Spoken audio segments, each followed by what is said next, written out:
ఉత్సాహంగా ఉల్లాసంగా చదువు సాగాలి, గొప్ప గొప్ప ఉద్యోగాలు సాధించాలి. Vignan deemed to be university.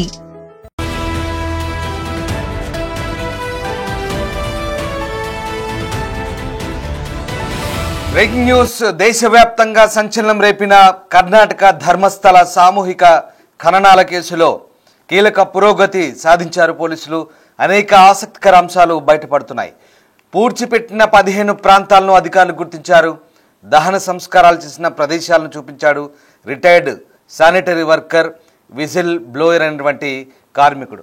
Netravati నదీ తీరంతో పాటు హైవే పక్కన ఖననం చేసిన ప్రదేశాలను గుర్తించింది సిట్ టీం.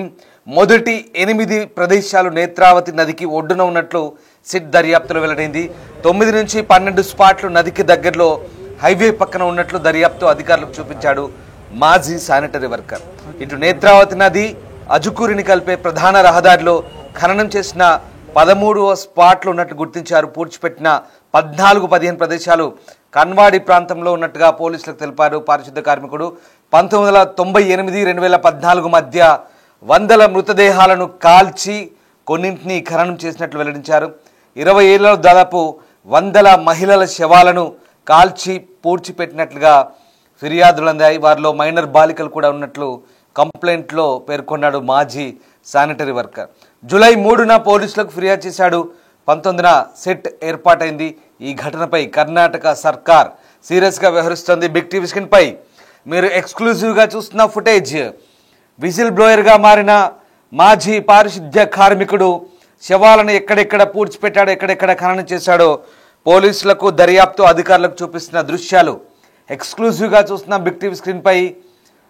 పూర్తిగా నల్లటి, ఇతని మధ్యలో నల్లటి రెయిన్ కోట్, అలాగే నల్లటి రెయిన్ కోట్ కవచము, మాస్క్ కప్పుకొనున్న ఆ వ్యక్తే పారిశుద్ధ్య కార్మికుడు. ఇతని చేతే దాదాపు దశాబ్దాల కాలం పాటు వందలాది మంది మహిళల మృతదేహాలను పూడ్చిపెట్టించారు, ఖననం చేయించారు. ఆ వ్యక్తే ప్రస్తుతం పోలీసులకు దర్యాప్తులో సహకరిస్తున్నాడు. వాళ్ళంతా కూడా దర్యాప్తు అధికారులు. ఎర్ర చొక్కా అలాగే బ్లూ రెయిన్ కోట్ వేసుకున్న వ్యక్తి, మధ్యలో ఉన్న నల్ల కోట్ వేసుకున్న వ్యక్తే పారిశుద్ధ్య కార్మికుడు. అతనే ఈ మొత్తం వ్యవహారాన్ని బయట పెట్టాడు. పశ్చాత్తాపంతో కుమిలిపోయిన అతను తిరిగి ఆ ప్రాంతానికి చేరుకొని పోలీసులకు మొత్తం సమాచారాన్ని ఇచ్చాడు. గత కొద్ది కాలంగా ఆయన కర్ణాటక రాష్ట్రాన్ని వదిలి వేరే ప్రాంతంలో ఉన్నాడు. ఇప్పుడు తిరిగి వచ్చిన తర్వాత పోలీసులకు పూర్తి సమాచారం అందించాడు.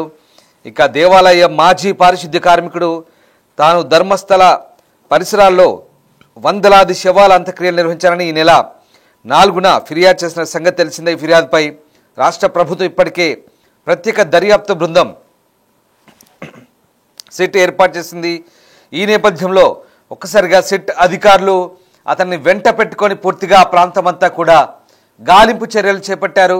ఈ చర్యల్లో భాగంగా తాజాగా మీరు చూస్తున్న దృశ్యాలు, మాజీ ఆ దేవాలయ పారిశుద్ధ్య కార్మికుడు తాను ఎక్కడెక్కడ శవాలను పాతిపెట్టింది, పూడ్చిపెట్టింది, అలాగే ఆ శవాలకు అంత్యక్రియలు నిర్వహించిన ప్రదేశాలన్నీ కూడా చూపిస్తున్నాడు. సెట్ అధికారుల దర్యాప్తు బృందం ఉంది. వారితో పాటు కొంతమంది జర్నలిస్టులు ఉన్నారు, వీడియో జర్నలిస్టులు ఉన్నారు, చాలామంది వారి వెంట నడుస్తున్నారు. అవన్నీ కూడా ఆ ప్రాంతాలను అతను చూపిస్తున్న దృశ్యాలు మనం చూస్తున్నాం. ప్రధానంగా నేత్రావతి నది తీరాన ధర్మస్థల దగ్గర మంజునాథ ఆలయం ఉన్న ధర్మస్థల పరిసర ప్రాంతాల్లో ప్రవహిస్తున్న నేత్రావతి నది ఒడ్డున చాలామందిని కాల్చి పూడ్చిపెట్టినట్టుగా చెప్తున్నాడు. కొన్నింటిని ఖననం చేసినట్టుగా చెప్తున్నారు. 20 ఏళ్లలో దాదాపు 100 మహిళల శవాలను అంత్యక్రియలు నిర్వహించినట్టుగా చెప్తున్నారు. 1998-2014 మధ్య 100 మృతదేహాలను కాల్చినట్టుగా కూడా ఆ పారిశుద్ధ్య కార్మికుడు చెప్తున్నాడు. ముఖ్యంగా నేత్రావతి నది అజుకూరుని కలిపే ప్రధాన రహదారి వెంట కూడా చాలా వరకు ఆ స్పాట్స్ని గుర్తించారు. ఇక సిట్ దర్యాప్తులో ప్రధానంగా మొదటి 8 ప్రదేశాలు నేత్రావతి నది ఒడ్డున ఉన్నట్టు దర్యాప్తులో వెల్లడైంది. ఇక 9 నుంచి 12 స్పాట్లు, అంటే 8 వరకు, మొదటి 8 నది ఒడ్డున ఉన్నాయి. అలాగే 9, 10, 11, 12 స్పాట్లు నదికి దగ్గరలోని హైవే పక్కన ఉన్నాయి. ఆ రకంగా దర్యాప్తు అధికారులకు చూపించాడు ఆ వర్కర్. అలాగే నేత్రావతి నది అజుకూరుని కలిపే ప్రధాన రహదారిలో ఈ 13వ స్పాట్ ఉన్నట్లుగా గుర్తించారు. దాంతోపాటు ఇక 14-15 శవాలు పూడ్చిపెట్టిన ప్రదేశాలు కన్వాడి ప్రాంతంలో ఉన్నట్టుగా చెప్తున్నాడు పారిశుద్ధ్య కార్మికుడు. ఇవన్నీ కూడా వరుసగా అతను అధికారులను వెంటబెట్టుకొని చూపించడంతో ఒక్కసారిగా పోలీసు అధికారులు కూడా ఆ ప్రాంతాలను గుర్తించి అక్కడి నుంచి వాటికి సంబంధించిన ఆనవాళ్లను సేకరిస్తున్నారు. 20 ఏళ్లలో అంటే 2 దశాబ్దాల్లో దాదాపు 100 మహిళల శవాలను కాల్చి పూడ్చిపెట్టాడు. వారిలో మైనర్ బాలికలు కూడా ఉన్నారు. జూలై 3-4 తేదీల్లో పోలీసులకు ఆయన ఇచ్చిన ఫిర్యాదుతో ఒకసారిగా 19వ తేదీన ఈ సెట్ ఏర్పాటు చేయడం జరిగింది. 1998-2014 మధ్య కాలంలో తాను కొందరు ఒత్తిడి కారణంగా వందలాది మృతదేహాలకు అంత్యక్రియలు నిర్వహించారని, వీరిలో చాలామంది మహిళలతో పాటు మైనర్లు కూడా ఉన్నట్టుగా అతను ఫిర్యాదులు చెప్తున్నాడు.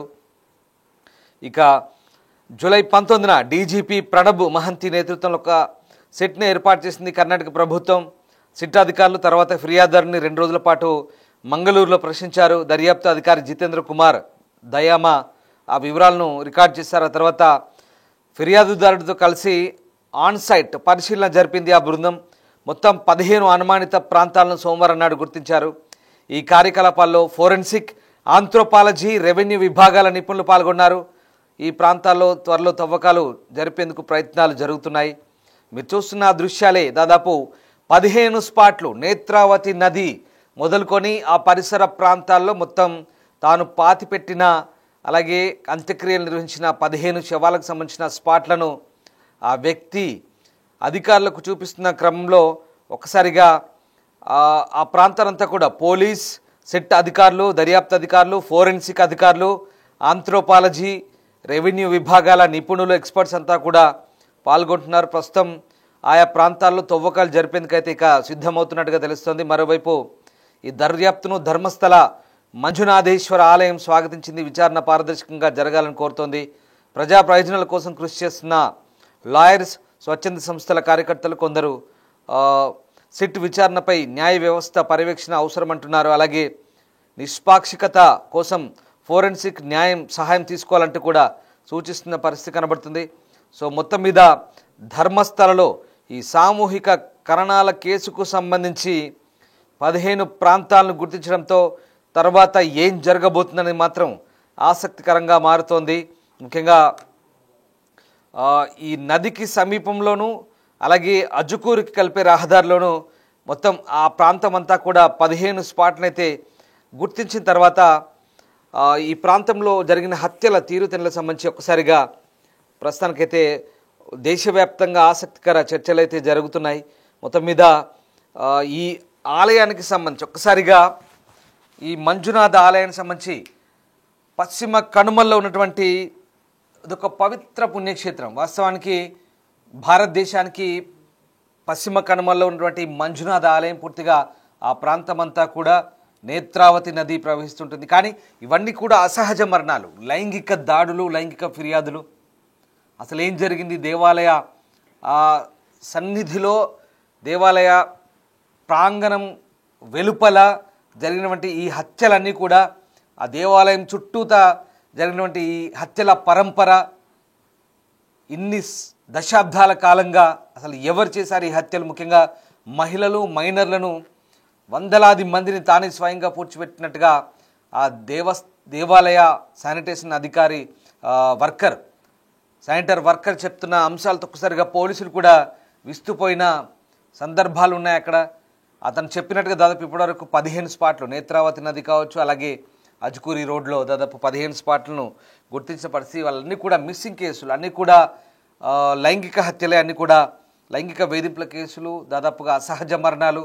ఇవన్నీ కూడా చాలా వరకు పోలీసులు ఛేదించే ప్రయత్నం చేస్తున్నారు. ఆధ్యాత్మిక కేంద్రంగా వెలుగొందే ఈ ప్రాంతంలో గత 2 దశాబ్దాలుగా వందలాది మంది ఇక్కడ హత్యకు గురైనట్టుగా చెప్తున్నారు. సో దీనికి సంబంధించి ఇప్పటి వరకు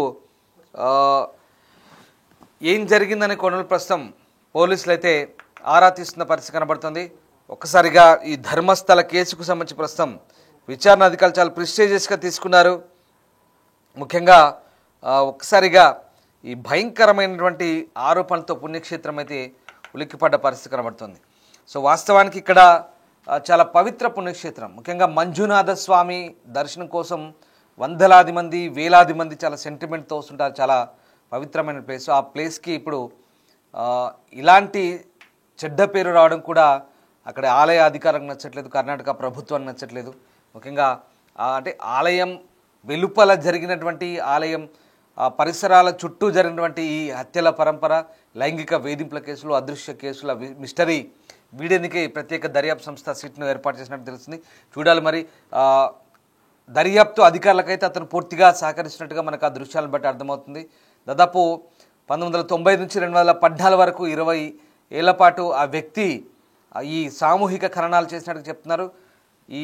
అతను అనుభవించిన మానసిక క్షోభ, పశ్చాత్తాపానికి అతను పూర్తిగా రియలైజ్ అయ్యి బయటకు వచ్చిన తర్వాత పోలీసులకు చెప్పి ఇప్పుడు ఆ అంశాలన్నీ కూడా బయట పెట్టడంతో ఒక్కొక్కటిగా వెలుగు చూస్తున్నాయి. దేశవ్యాప్తంగా సంచలనం రేపిన ఈ సామూహిక ఖననాల కేసులో ఇంకా ఎలాంటి అంశాలు బయటపడతాయని మాత్రం ఆసక్తికరంగా మారబోతుంది.